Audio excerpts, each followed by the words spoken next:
सभी साथियों को राम राम। स्वागत है आप सभी का GK GS by Harish Bhardwaj official YouTube channel के अंदर। हरियाणा जीके की जो हमारी पीवाईक्यू की सीरीज चल रही है लास्ट 5 सालों की, उसमें जो है आज हम यहाँ पे 75वां भाग डिस्कस करने वाले हैं। ठीक है, इससे पहले मैं 74 पार्ट कंप्लीट करवा चुका हूँ। आई होप आपकी तैयारी काफ़ी अच्छी तरीके से चल रही होगी।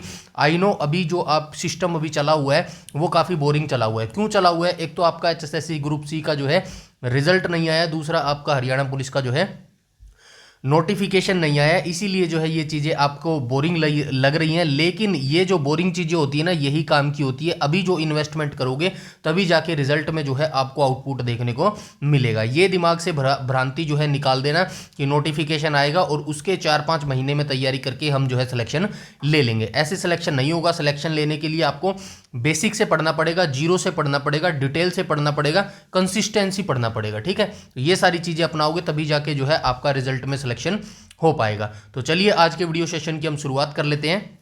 ठीक है, और कुछ बच्चे कह रहे हैं कि भाई जो है कंप्यूटर सब्जेक्ट को भी शुरू किया जाए। मैं आपको बोल रहा हूँ हर चीज़ जो है, हर चीज़ मैं आपको करवाऊंगा यहाँ पे। ठीक है, हर चीज़ मैं आपको करवाऊंगा, लेकिन कंसिस्टेंसी तरीके से करवाएंगे, सीक्वेंस तरीके से करवाएंगे। ठीक है, सीक्वेंस तरीके से कराएंगे, यानी कि एक चीज जो पहले शुरू कराई है ना, इसको पहले एंड करेंगे, तभी जो है हम सेकंड चीज शुरू करेंगे। अभी हमारी जो है एग्रीकल्चर की सीरीज चली हुई है। ठीक है, एग्रीकल्चर की सीरीज जैसे ही समाप्त होगी उसके बाद मैं कंप्यूटर का सब्जेक्ट जो है वो स्टार्ट कर दूंगा। ठीक है, तो ऐसा नहीं हो सकता पहले हम एग्रीकल्चर के साथ साथ मैं कंप्यूटर भी आपको शुरू करवा दूं और ना तो हमारा एग्रीकल्चर अच्छे से हो पाए ना हमारा कंप्यूटर अच्छे से हो पाए। तो ऐसी चीज़ें करवाने का कोई फायदा नहीं है। इससे आपका भी टाइम वेस्ट होगा और मेरा भी टाइम वेस्ट होगा। तो टाइम वेस्ट हमें नहीं करना है। हमें क्या लेना है? हमें सिलेक्शन लेना है। इसीलिए बस पेशेंस बनाए रखिएगा और धीरे धीरे मैं सारी चीज़ें आपको यहाँ पर करवा दूंगा। ठीक है, पहले एग्रीकल्चर करेंगे, उसके बाद जो है कंप्यूटर हम करेंगे। ठीक है, कंप्यूटर के बाद देख लेंगे हम जो जो बड़े बड़े सब्जेक्ट है उसको हम पहले ले लेंगे, कंप्यूटर के बाद साइंस को ले लेंगे। ठीक है, तो चलिए हम आगे आज के क्वेश्चन नंबर फर्स्ट को देख लेते हैं। बाकी कोई भी अगर आपका डाउट, क्वेरी या सजेशन है तो आप कमेंट सेक्शन में कमेंट करके बता सकते हैं। क्वेश्चन नंबर फर्स्ट में क्या बोला गया? क्वेश्चन नंबर फर्स्ट में बोला गया हरियाणा का प्रथम हिंदी समाचार पत्र जैन प्रकाश जो है ये किस वर्ष में प्रकाशित किया गया था? तो ये हरियाणा का जो जैन प्रकाश समाचार पत्र था ये जियालाल जैन के द्वारा प्रकाशित किया गया था। यहाँ पे नहीं लिखा गया तो यहाँ पे लिखता हूं जियालाल जैन। ठीक है, जियालाल जैन के द्वारा 1884 में जो है इसको निकाला गया था और ये पहला हिंदी समाचार पत्र था। ठीक है, ये आप याद रखना, हिंदी समाचार पत्र। ठीक है, तो ये कब निकाला गया था? 1884 में जो है। और ये भी याद रखना कहाँ से निकाला गया था? गुरुग्राम से निकाला गया था भैया। ठीक है, गुरुग्राम से जो है ये समाचार पत्र निकाला गया था। यहाँ पे आप देख लेना 1884 में जियालाल जैन के द्वारा जो है फर्रुख नगर से इसको निकाला गया था। एग्जैक्ट लोकेशन याद रखना भैया, फर्रुख नगर। ठीक है, यहाँ से जो है 1884 में इस समाचार पत्र को निकाला गया था। नेक्स्ट क्वेश्चन पर चलते हैं, क्वेश्चन नंबर सेकंड पर। क्वेश्चन नंबर सेकंड में बोला गया 12 जैन मंदिर हरियाणा के सोनीपत जिले में अवस्थित है। तो सोनीपत ढूंढो कहां पर हो जाएगा? ऑप्शन नंबर सी जो है इसका करेक्ट हो जाएगा। ठीक है, सोनीपत को जो है सोनीपत के अंदर जो है 12 जैन मंदिर हरियाणा में अवस्थित है। ठीक है, नेक्स्ट क्वेश्चन पर चलते हैं, क्वेश्चन नंबर 3 के ऊपर। क्वेश्चन नंबर 3 में क्या बोला गया? तो आइए क्वेश्चन नंबर 3 को देख लेते हैं। क्वेश्चन नंबर 3 में जो है 2-3 युद्ध आपको याद करने पड़ेंगे और ये क्वेश्चन जो है इंडिया जीके का था, मैंने ऐड कर लिया है। ठीक है, अच्छा लगा मुझे, इसीलिए इस क्वेश्चन को मैंने ऐड कर लिया। इंडिया जीके से ये क्वेश्चन है, हरियाणा के अंदर ही नहीं, एसएससी का एग्जाम ले लो या फिर रेलवे का एग्जाम ले लो। अभी जो मैं आपको युद्ध बताने वाला हूँ ये युद्ध यहाँ पे पूछे जाते हैं वनडे एग्जाम्स में। ठीक है, तो बक्सर का युद्ध कब हुआ था? इतने अपने दिमाग में जो है इस क्वेश्चन का आंसर पूछ लीजिएगा। इतने मैं आपको कुछ एक युद्ध बता देता हूं। सबसे पहले आपको युद्ध रखना है पलासी का युद्ध। ठीक है, यहां पे लिख देता हूं पलासी का युद्ध।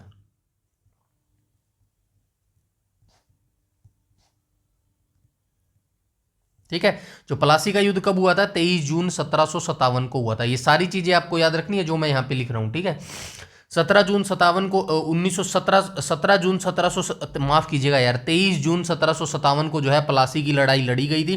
किस किस के बीच में लड़ी गई थी?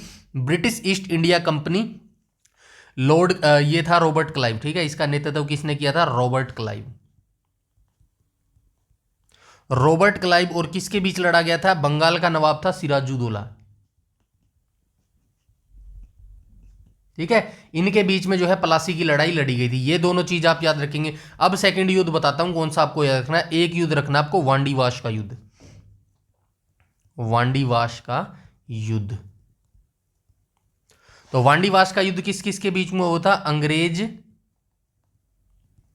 वर्सेस किसका बीच में हुआ था? फ्रांस का, फ्रांसीसियों के बीच में युद्ध हुआ था। ठीक है, फ्रांसीसियों के बीच में ये युद्ध हुआ था। और ये युद्ध कब हुआ था वांडीवास का? 22 जनवरी 1760 को हुआ था। ठीक है, 22 जनवरी 1760 को जो है ये युद्ध हुआ था। और यहां पर जो है अंग्रेज जीत गए थे। ठीक है, यहां पर भी अंग्रेज जीत गए थे। ठीक है, यहां पर भी अंग्रेज जीत गए थे, यहां पर भी अंग्रेज जीत गए थे। अब तीसरा युद्ध कौन सा होएगा? तीसरा युद्ध होएगा बक्सर का युद्ध। ये निर्णायक युद्ध था भाई। ठीक है, बक्सर का युद्ध अभी बताने वाला हूं निर्णायक युद्ध क्यों था, 2 मिनट वेट कीजिएगा।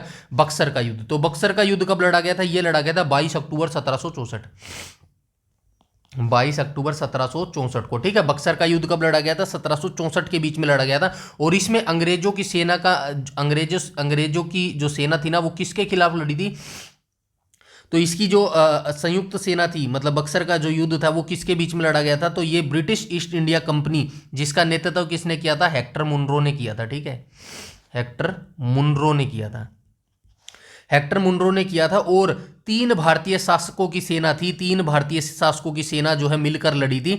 जिसमें कौन कौन था? बंगाल का नवाब था मीर कासिम, अवध का नवाब था सुजाउद्दौला, और मुगल सम्राट था शाह आलम द्वितीय। ठीक है, इन तीनों के बीच में ये लड़े गए थे। ठीक है, भारतीय 3 शासकों की सेना।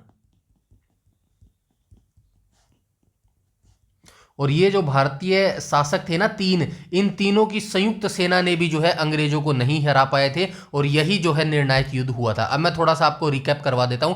प्लासी के युद्ध जो है यहां पर शुरुआत हो गई थी। यहां पर जो है रॉबर्ट क्लाइव ने सिराजुद्दौला को हरा दिया था। ठीक है, दूसरा युद्ध वांडीवास का हुआ था। यहां से जो है फ्रांसीसियों का वर्चस्व खत्म हो गया था। 1760 में जो है ये फ्रांसीसी जो है भारत छोड़कर चले गए थे। ठीक है, इसके बाद एकमात्र शक्ति रह गई थी कौन सी? अंग्रेज। ठीक है, लास्ट युद्ध हुआ था बक्सर का युद्ध। ये कब हुआ था? 1764 में युद्ध हुआ था। भारतीय जो मेन शक्ति थी ना, 3 साम्राज्य थे भाई। अवध का नवाब था। ठीक है, और ये जो था बंगाल का नवाब, ये मेन शक्ति होती थी। और इनके साथ कौन मिला था? मुगल सम्राट मिला था। इन तीनों ने मिलकर भी कोशिश की, अंग्रेजों को नहीं हरा पाए। और यही अंतिम शरण था 1764। यहां से डिसाइड हो गया था फाइनल। ठीक है, यहां से क्या डिसाइड हो गया था? यहां से ये डिसाइड हो गया था कि अब भारत पर जो है अंग्रेज ही शासन करेंगे। ठीक है, यहां से जो है पुख्ता सबूत हो गए थे कि भाई अब यहां से अंग्रेज ही शासन करेंगे भारत पर। ठीक है, ये सारी जानकारी आप याद रखना। क्या पूछा गया? बक्सर का युद्ध पूछा गया ना। 1764 में जो है बक्सर का युद्ध लड़ा गया था। ठीक है, बाकी डिटेल से मैंने प्लासी के युद्ध के बारे में यहां पे लिख दिया है, वांडीवास के युद्ध के बारे में यहां पे लिख दिया है, और बक्सर के युद्ध के बारे में लिख दिया है। ठीक है, तीनों युद्धों के बारे में यहां पे लिख दिया। आराम से बैठ के इस पीडीएफ को डाउनलोड कर लेना और आराम से बैठ के जो है इसको पढ़ लेना। ठीक है, नेक्स्ट क्वेश्चन पर चलते हैं, क्वेश्चन नंबर 4 के ऊपर। क्वेश्चन नंबर 4 में क्या बोला गया? हरियाणा के मारकंडा नदी का प्राचीन नाम क्या होता था?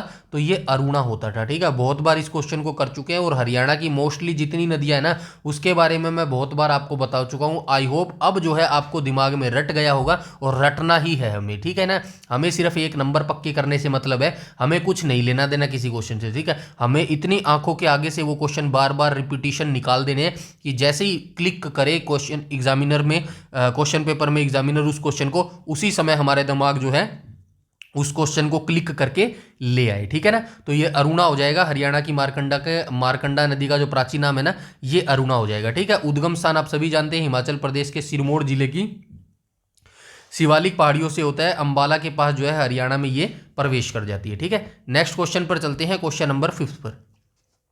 क्वेश्चन नंबर 5 में बोला गया श्याम सतसई और सत्याग्राही, ये तुलसी राम शर्मा द्वारा लिखित है। ठीक है, तो ये ऑप्शन नंबर 1 करेक्ट हो जाएगा। श्याम सतसई और सत्याग्राही जो है, ये दोनों रचनाएं जो है तुलसी राम शर्मा के द्वारा जो है लिखे गई हैं। नेक्स्ट क्वेश्चन पर चलते हैं, क्वेश्चन नंबर 6 के ऊपर।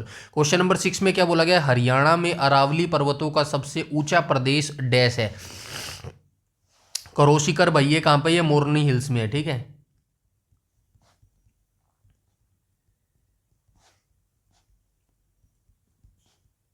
हरियाणा की सबसे ऊंची चोटी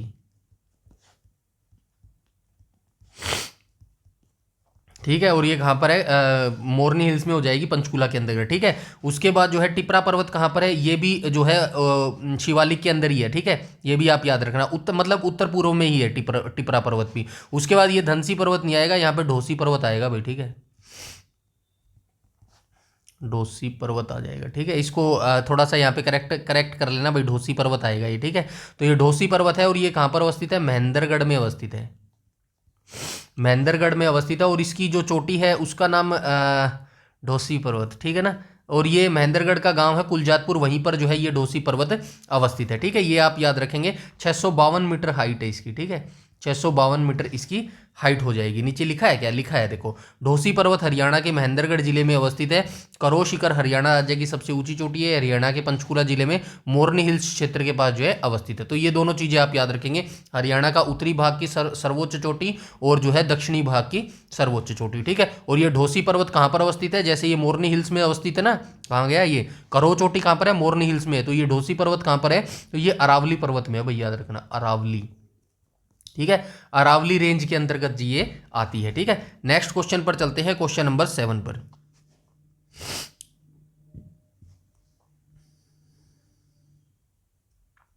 क्वेश्चन नंबर 7 में बोला गया है, हरियाणा के पानीपत में आयोजित असहयोग आंदोलन की पहली बैठक का नेतृत्व किसने किया था। तो असहयोग आंदोलन आप सभी जानते हैं, 1920 में असहयोग आंदोलन शुरू किया था, ठीक है। असहयोग आंदोलन किसके द्वारा शुरू किया गया था, महात्मा गांधी जी के द्वारा, गांधी जी के द्वारा शुरू किया गया था। इसको वापस भी ले लिया गया था, कब वापस ले लिया गया था, 1922 में जो है इसको वापस ले लिया गया था, ठीक है। चोरा चोरी कांड की जो घटना हुई थी ना 1922 में, उसी के दौरान जो है इसको वापस ले लिया गया था महात्मा गांधी जी के द्वारा। उसके बाद जो है क्वेश्चन नंबर 7 का राइट ऑप्शन हो जाएगा ऑप्शन नंबर बी। तो ये पानीपत में जो असहयोग आंदोलन की पहली बैठक हुई थी, इसका नेतृत्व लाला लाजपत राय जी के द्वारा जो है किया गया था, ठीक है। नेक्स्ट क्वेश्चन पर चलते हैं, क्वेश्चन नंबर 8 पर। क्वेश्चन नंबर 8 में क्या बोला गया, पानीपत का तीसरा युद्ध अफगान योद्धा अहमद शाह अब्दाली और किसके बीच में लड़ा गया था। तो पानीपत का आपको तीनों युद्ध पता होना चाहिए, पता भी होगा आपको। पानीपत यहाँ पे लिख देता हूँ पहला, यहाँ पे लिख देता हूँ दूसरा और यहाँ पे लिख देता हूँ तीसरा। तो पहला युद्ध की कब हुआ था, पहला युद्ध हुआ था कब हुआ था भाई, अप्रैल 1500, कब हुआ था, अप्रैल 26 अप्रैल हुआ था ना ये, 26 अप्रैल 1526 को हुआ था, ठीक है। किस किस के बीच में हुआ था, बाबर वर्सेज इब्राहिम लोधी, बाबर वर्सेज लोधी के बीच में हुआ था ये, ठीक है, लोधी के बीच में। दूसरा युद्ध कब हुआ था पानीपत का, तो दूसरा युद्ध हुआ था, यहाँ पे लिख देता हूँ दूसरा, दूसरा कब हुआ था, दूसरा हुआ था 5 नवंबर, हाँ 5 नवंबर 1556 को हुआ था, ठीक है। किसके इसके बीच में हुआ था, अकबर वर्सेस हेमू के बीच में ये युद्ध हुआ था। तीसरा युद्ध कब हुआ था भाई, तीसरा युद्ध हुआ था जनवरी 1761 में, ठीक है। ये किस किस के बीच में हुआ था, अब्दाली वर्सेस हुआ था मराठों के बीच में। और मराठों का नेतृत्व किसने किया था, सदाशिवराव भाऊ ने, सदाशिव राव भाऊ, ठीक है। ऑप्शन में ढूंढ लो कहां पर है, ऑप्शन नंबर बी जो है इसका करेक्ट हो जाएगा, ठीक है। क्वेश्चन नंबर 8 का राइट ऑप्शन हो जाएगा ऑप्शन नंबर बी हो जाएगा। क्वेश्चन नंबर 9 में यहाँ पे ऑप्शन नहीं दिया गया, हरियाणा में मुर्रा शब्द का क्या अर्थ है। तो यहाँ पर ऑप्शन लिख देता हूं मैं, ए बी सी और डी। तो हरियाणा में मुर्रा शब्द का मतलब क्या है, यह हरियाणा में महिलाओं द्वारा पहने जाने वाला एक प्रकार का आभूषण है। यह एक प्रकार का कोयला है जो हरियाणा में प्रचुर मात्रा में पाया जाता है। यह पेट्रोल के लिए स्थानीय शब्द है। यह हरियाणा की देसी भैंसों की नस्लें हैं। तो इस क्वेश्चन का आंसर जो है आप मुझे कमेंट सेक्शन में कमेंट करके बताइए फटाफट, ठीक है। नेक्स्ट क्वेश्चन पर चलते हैं, क्वेश्चन नंबर 10 पर। क्वेश्चन नंबर 10 में बोला गया है, कौन सा जिला हरियाणा का 22वां जिला बना था। बहुत बार देख चुके हैं, 1 दिसंबर 1966, माफ कीजिएगा 1966 बोल रहा हूँ, 2016 को जो है चरखी दादरी बना था, चरखी दादरी बना था। और ये 22वां जिला बना था, कहाँ से काटकर बनाया था, भिवानी से काटकर जो है इसको बनाया था, ठीक है। और 1 नवंबर 1966 को जब बना था हरियाणा, उस समय जो है हरियाणा में 7 जिले होते थे। क्या ट्रिक है, ट्रिक क्या हो जाएगी भाई, घर जेके में, ठीक है, ये आप याद रखेंगे। नेक्स्ट क्वेश्चन पर चलते हैं, क्वेश्चन नंबर 11 पर। क्वेश्चन नंबर 11 में क्या बोला गया, पंजाब की सीमाओं का पुनर्गठन और पंजाब से अंबाला डिवीजन का पृथक्करण डैश में सुझाया गया था। मतलब पंजाब की सीमा का जो पुनर्गठन और पंजाब से अंबाला डिवीजन का जो पृथक्करण यानी कि अलग करने का जो सुझाव सुझाया गया था वो प्रथम गोल में सम्मेलन में सुझाया गया था, तृतीय गोल में सम्मेलन में सुझाया गया था, द्वितीय गोल में सम्मेलन में सुझाया गया था, या फिर चौथे गोल में सम्मेलन में सुझाया गया था। अब फॉर एग्जांपल किसी बच्चे को ये नहीं पता कि यार इसका आंसर क्या है, तो एक सिंपल सा मेथड जो एलिमिनेशन होता है ना उससे भी आप कर सकते हैं। आपको बस ये पता होना चाहिए प्रथम गोल में सम्मेलन कब हुआ, प्रथम गोलमेज, दूसरा गोलमेज, तीसरा गोलमेज। ठीक है, 3 ही गोलमेज सम्मेलन हुए थे। आई होप आप सभी को पता होंगे। पहला गोलमेज सम्मेलन कब हुआ था, आप सभी को पता है 1930 में हुआ था। ठीक है, तो याद रखना ये 1930 तो यहाँ पे कुछ दिया ही नहीं गया, मतलब ये तो नहीं हो सकता, ना ही ये हो सकता। और दूसरा गोलमेज सम्मेलन कब हुआ था, दूसरा गोलमेज सम्मेलन 1931 में हुआ था, तो राइट ऑप्शन हो जाएगा ऑप्शन नंबर सी। और तीसरा कब हुआ था, तीसरा हुआ था 1932 में। तो ये तीनों के ईयर आप जरूर याद रखना, कई बार ये चीजें भी पूछ लेता है कि प्रथम गोलमेज सम्मेलन कब हुआ था, दूसरा गोलमेज सम्मेलन कब हुआ था और तीसरा गोलमेज सम्मेलन कब हुआ था। जो भारतीय राष्ट्रीय कांग्रेस था ना, भारतीय राष्ट्रीय कांग्रेस, ठीक है, यहां पे महात्मा गांधी लिख देता हूं ब्रैकेट में, महात्मा गांधी ये एकमात्र सदस्य थे जिन्होंने जो है दूसरे गोलमेज सम्मेलन में भाग लिया था। ठीक है, दूसरे गोलमेज,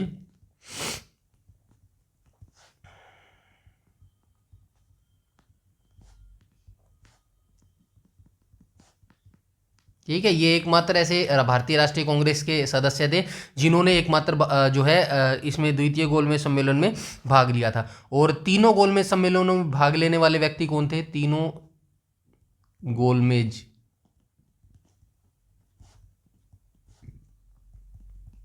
भाग लिया, तो ये किसने लिया था, BR अंबेडकर। ठीक है, इन्होंने जो है तीनों गोलमेज सम्मेलनों में भाग लिया था। बाकी डिटेल से मैंने यहाँ पे लिख दिया है, इनको भी पढ़ लीजिएगा। नेक्स्ट क्वेश्चन पर चलते हैं, क्वेश्चन नंबर 12 पर। क्वेश्चन नंबर 12 में क्या बोला गया है, शिवालिक की पहाड़ियां हरियाणा के किस भाग में स्थित है। तो शिवालिक की पहाड़ियां बहुत बार पता है, आपको पता भी होगा। पश्चिम में तो शिवालिक की पहाड़ियां नहीं है, पूर्वी में भी नहीं है, दक्षिण पश्चिम में भी नहीं है, तो राइट ऑप्शन हो जाएगा ऑप्शन नंबर डी, क्योंकि ये कहां पर है, ये उत्तर पूर्वी में है। ठीक है, उत्तर पूर्वी में क्या है, शिवालिक की पहाड़ियां।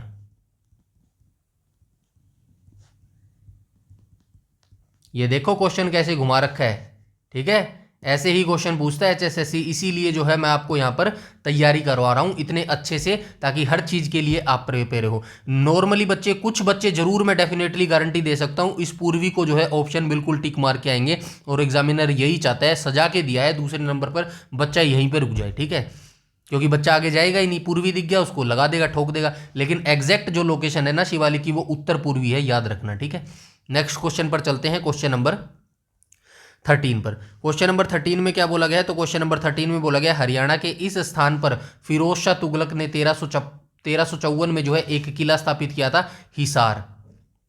ठीक है, हिसार की स्थापना की थी 1354 में फिरोज शाह तुगलक ने, और इसका जो नाम है वो भी अपने ही नाम पर रखा था, हिसार ए फिरोजा नाम से, और इसका अर्थ होता था एक किला। ठीक है, माफ कीजिएगा, फिरोजा क्या नाम था इसका, क्या नाम था यार, अच्छा, हिसार ए फिरोजा नाम इसका रखा था, जिसका अर्थ होता है फिरोज का किला। ठीक है, ये आप याद रखना, 1354 में इसकी स्थापना की थी। और एक और याद रखना, हिसार में एक और चीज इसने बनाई थी जिसका नाम था गुजरी महल। ठीक है, गुजरी महल का निर्माण भी जो है इसने किया था, और ये गुजरी महल कहाँ पर है, हरियाणा के हिसार में अवस्थित है। इसकी रानी होती थी एक जिसका नाम था गुजरी, उसी के नाम पर जो है इसकी स्थापना इसने की थी। ठीक है, राइट ऑप्शन क्या हो जाएगा, स्थान पर Firoz Shah, option number A correct हो जाएगा। ठीक है, नेक्स्ट क्वेश्चन पर चलते हैं, क्वेश्चन नंबर 14 पर। क्वेश्चन नंबर 14 में बोला गया बैसाखी कब मनाई जाती है, 14 अप्रैल को मनाई जाती है, ऑप्शन नंबर डी करेक्ट हो जाएगा। क्वेश्चन नंबर 15 को देख लेते हैं। 15 में क्या बोला गया है, तो 15 में बोला गया है नजीबुद्दौला ने किस नदी के निकट एक युद्ध में सूरजमल को मार दिया था? तो सूरजमल को मार दिया था भाई नजीबुद्दौला ने। किस नदी के निकट मारा था? तो ये हिंडन नदी के निकट जो है ये मारा था। इस नदी का मैं थोड़ा सा आपको बता देता हूं। वैसे तो ये कोई प्रमुख लड़ाई नहीं थी, जैसे कि कोई प्लासी की लड़ाई हो या फिर बक्सर की लड़ाई हो, ठीक है। तो ये युद्ध कब लड़ा गया था? ये युद्ध जो है 1763 में जो है लड़ा गया था। किस किस के बीच में लड़ा गया था? भरतपुर रियासत के महाराज सूरजमल होते थे, ठीक है, और रोहिला प्रमुख नजीबुद्दौला और मुगलों की जो है ये संयुक्त सेना, इन दोनों के बीच में जो है ये युद्ध लड़ा गया था। और दिल्ली के पास हिंडन नदी के तट पर जो है यह युद्ध लड़ा गया था। और इस युद्ध में जो है सूरजमल मारा गया था और जो है नवाब जो नजीबुद्दौला था वो इसमें जीत गया था, ठीक है। थोड़ा सा याद रख लेना इस क्वेश्चन को। वैसे इसका कोई जो है संक्षिप्त आपको व्याख्या नहीं मिलेगी, क्योंकि ये जो युद्ध था ना, ये कोई प्रमुख युद्ध नहीं था, एक छोटी सी लड़ाई थी जिसमें सूरजमल मारा गया था, ठीक है। छोटा सा मैंने दिया है यहाँ पर, इनको याद रख लेना 3-4 लाइनों को, ठीक है। क्या पता नहीं है, डेफिनेटली पूछेगा यहाँ से, ठीक है। क्योंकि ऐसी जो डीपली चीज़ें होती है ना, बहुत कम जो स्टूडेंट्स हैं वो यहाँ तक पहुँच पाते हैं, और डेफिनेटली उन्हीं का सिलेक्शन होता है जो बिल्कुल स्टार्टिंग से डीपली पढ़ते हैं, ठीक है। इसके बाद हम चलते हैं क्वेश्चन नंबर 16 पर। क्वेश्चन नंबर 16 में क्या बोला गया? 16 में बोला गया है हरियाणा 100% ग्रामीण विद्युतीकरण करने वाला देश का पहला राज्य कब बना था? 1970 में बन गया था, ठीक है। ऑप्शन नंबर बी करेक्ट हो जाएगा क्वेश्चन नंबर 16 का। नेक्स्ट क्वेश्चन पर चलते हैं, क्वेश्चन नंबर 17 पर। 17 में क्या बोला गया? हरियाणा में जींद जिले के नरवाना तहसील में गुरुद्वारा है धमतान साहिब। यह धमतान साहिब गुरुद्वारा किसकी याद में बनाया गया था? गुरु तेग बहादुर की याद में बनाया गया था। गुरु तेग बहादुर को फांसी किसने दी थी? औरंगजेब ने दी थी। आइए इसके बारे में डिटेल से हम देख लेते हैं। हरियाणा में जींद जिले के नरवाना तहसील में स्थित है गुरुद्वारा धमतान साहिब। ये सिखों के 9वें गुरु थे, गुरु तेग बहादुर की याद में बनवाया गया था, ठीक है। गुरु तेग बहादुर को मुगल बादशाह औरंगजेब के आदेश पर फांसी दी गई थी। अब एक क्वेश्चन मैं आपसे पूछता हूं, जैसे यहां पर दी गई है ना, गुरु तेग बहादुर को जो है फांसी दी थी औरंगजेब ने, ऐसे ही जो है गुरु जो है सिखों के कौन से गुरु थे जिनको जहांगीर के द्वारा जो है मृत्युदंड दिया गया था? उस सिख गुरु का जो है मुझे नाम बताइएगा, ठीक है। चौथे थे या फिर 5वें थे, जो भी थे आप मुझे कमेंट सेक्शन में नाम बताइएगा, ठीक है। इन्हें इस्लाम धर्म स्वीकार न करने के कारण जो है 1675 में दिल्ली के चांदनी चौक में जो है सार्वजनिक रूप से शहीद कर दिया गया था। जिस स्थान पर उन्हें शहीद किया गया था वहां आज गुरुद्वारा शीशगंज साहिब जो है अवस्थित है, ठीक है। ये चारों लाइन आप याद रखेंगे गुरु तेग बहादुर जी के क्वेश्चन के रिगार्डिंग, ठीक है। नेक्स्ट क्वेश्चन पर चलते हैं, क्वेश्चन नंबर 18 पर। क्वेश्चन नंबर 18 में बोला गया हिंदी भाषी प्रदेश कभी पंजाब का हिस्सा नहीं था। हिंदी भाषी जो प्रदेश है ना, ये प्रदेश आएगा, भी यहाँ पे प्रवेश लिख दिया गया है, प्रदेश आ जाएगा, ठीक है। हिंदी भाषी प्रदेश कभी भी पंजाब का हिस्सा नहीं था। यह इस क्षेत्र के विकास के लिए आवश्यक है। इसे पंजाब से अलग किया जाए और दिल्ली, राजस्थान और उत्तर प्रदेश के कुछ आसन्न भागों को इसके साथ मिलाकर एक नया राज्य बनाया जाए। यह कथन 1932 में किसके द्वारा कहा गया था? ये क्वेश्चन आपसे पूछा गया है। तो ये जो है कथन थे, प्रसिद्ध कथन थे, ये किसके थे? देशबंधु गुप्त के थे, ठीक है। ऑप्शन नंबर बी करेक्ट हो जाएगा क्वेश्चन नंबर 18 का, ठीक है। नेक्स्ट क्वेश्चन पर हम चलते हैं, क्वेश्चन नंबर 19 पर, ठीक है। क्वेश्चन नंबर 19 में बोला गया है निम्नलिखित जिलों में से हरियाणा के किस जगह पर अंतरराष्ट्रीय बागवानी बाजार जो है स्थापित किया गया है? तो ये सोनीपत आ जाएगा, ठीक है। ऑप्शन नंबर डी करेक्ट हो जाएगा क्वेश्चन नंबर 19 का। नेक्स्ट क्वेश्चन चलते हैं क्वेश्चन नंबर 20 पर। 20 में बोला गया सूरदास महान संत डैश की शिक्षाओं से प्रेरणा लिया माना जाता है। तो ये वल्लभाचार्य, ठीक है। ऑप्शन नंबर जो है ए इसका बिल्कुल करेक्ट हो जाएगा क्वेश्चन नंबर 20 का, ठीक है। सूरदास का जो संबंध है वो कहाँ से है? सिही गांव, फरीदाबाद का जो सिही गांव है वहीं पर जो है इनका जन्म हुआ था, ठीक है। ये भी आप याद रखेंगे। और ये जो फरीदाबाद मुगल सम्राट जहांगीर के घोषणा, ठीक है। तो ये बताने की कोशिश कर रहा है यहाँ पे महान संत जो सूरदास थे, इन्होंने वल्लभाचार्य की शिक्षाओं से प्रेरणा ली थी। सूरदास का जन्म हरियाणा के फरीदाबाद जिले में सिही नामक गांव में हुआ था। और फरीदाबाद शहर की स्थापना की बात करूँ तो 1607 में शेख फरीद ने इसकी स्थापना की थी, जो कि मुगल सम्राट जहांगीर होते थे उसके कोषाध्यक्ष होता था। और फरीदाबाद को अलग जिला कब बनाया गया? 15 अगस्त 1979 को जो है फरीदाबाद को गुरुग्राम से अलग करके जो है एक नया जिला बना दिया गया। आई होप यहां तक सारी चीजें क्लियर हो गई होंगी। बिल्कुल आसान भाषा में मुझे लग रहा है कि मैं आपको जो है समझा पा रहा हूँ। फिर भी कुछ भी आपको कोई दिक्कत आती है तो आप कमेंट सेक्शन में कमेंट करके बता सकते हैं। ठीक है, नेक्स्ट क्वेश्चन पर चलते हैं, क्वेश्चन नंबर 21 पर। 21 में बोला गया राजा प्रभाकर वर्धन के शासनकाल में वर्धन वंश की राजधानी कौन सी थी। इस क्वेश्चन के बारे में बहुत बार हम जो है डिस्कस कर चुके हैं। तो प्रथम राजधानी होती थी थानेसर। ठीक है, प्रथम राजधानी होती थी थानेसर। और अगर कई बार आपसे दूसरी पूछ ले तो दूसरी आप बताएंगे कन्नौज। ठीक है, दूसरी हो जाएगी कन्नौज। नेक्स्ट क्वेश्चन पर चलते हैं, क्वेश्चन नंबर 22 पर। क्वेश्चन नंबर 22 में बोला गया हरियाणा की सुल्तानपुर राष्ट्रीय उद्यान की अभ्यारण्य क्षमता की पहचान सबसे पहले किसने की थी। तो सबसे पहले 1970 में यहाँ का दौरा किया था पीटर जैक्सन ने। ठीक है, पीटर जैक्सन ने जो है उस समय की प्रधानमंत्री होती थी हमारी इंदिरा गांधी। इंदिरा गांधी जी को जो है इस 1970 के समय में जो है ये हरियाणा का जो सुल्तानपुर राष्ट्रीय उद्यान था ना, इसकी विशेषता बताई थी। और इसके बाद जो है सलीम अली ने भी जो है 1972 में इसको मतलब रिक्वेस्ट भेजी कि हाँ ये जो पीटर जैक्सन है वो बिल्कुल सही बोल रहा है। इसी के आधार पर जो है फिर राष्ट्रीय उद्यान का नाम सलीम अली जो नाम रखा गया था ना, वो सलीम अली के उसमें जो है रखा गया था। ठीक है, आई होप ये चीज़ें आपको पता भी होंगी। नेक्स्ट क्वेश्चन चलते हैं, क्वेश्चन नंबर 23 पर।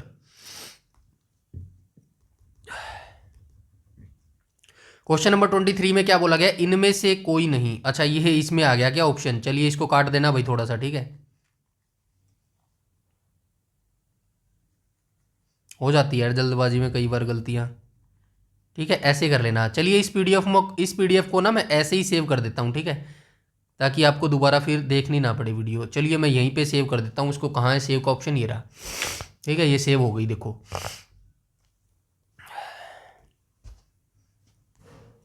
ठीक है, हो गई सेव। अब चलते हैं हम आज के हमारा जो है लास्ट क्वेश्चन पे। ठीक है, इसमें क्या बोला गया 2000 में, 1 सेकेंड, सन 2000 में अश्वनी चौधरी ने हरियाणवी फिल्म डैश के लिए राष्ट्रीय फिल्म पुरस्कारों में से एक निर्देशन की सर्वोत्तम फिल्म के लिए इंदिरा गांधी पुरस्कार जीता था। तो 2000 में अश्वनी चौधरी ने किस फिल्म के लिए जो है राष्ट्रीय फिल्म पुरस्कारों में से एक निर्देशक की सर्वोत्तम पहली फिल्म के लिए जो है इंदिरा गांधी पुरस्कार जीता था। तो ये लाडो फिल्म के लिए जीता था। ठीक है, ऑप्शन नंबर सी करेक्ट हो जाएगा।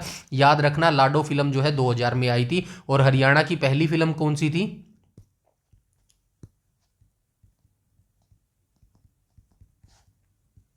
हरियाणा की पहली फिल्म कौन सी हो जाएगी, धरती हो जाएगी। ठीक है, कब आई थी, 1967 में आई थी। हरियाणा की पहली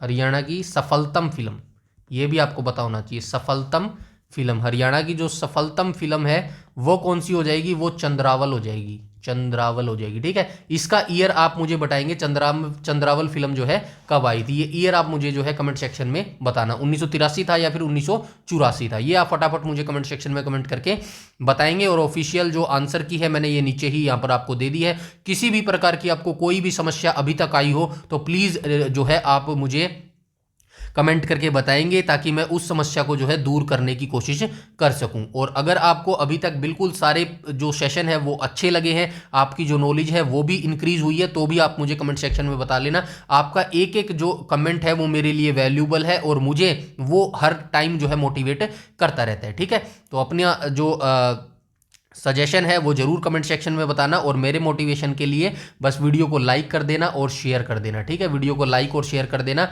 और एक हाइप का बटन मिलेगा, इसको भी जो है प्लीज़ प्रेस जो है कर दिया करो। ठीक है, और चैनल पर कोई बच्चा जो पहली बार विजिट कर रहा है तो वो चैनल को सब्सक्राइब कर लेना भाई, ताकि जो है इन फ्यूचर में नेक्स्ट टाइम आपको जो है वीडियो मिल सके। और बेल आइकन बटन को टैप कर लेना ताकि समय पर आपको नोटिफिकेशन मिल सके। ठीक है, और टेलीग्राम चैनल को जरूर से जरूर ज्वाइन कर लेना अगर ये पीडीएफ आप फ्री में पाना चाहते हैं। तो इस वीडियो में इतना ही, तब तक के लिए धन्यवाद।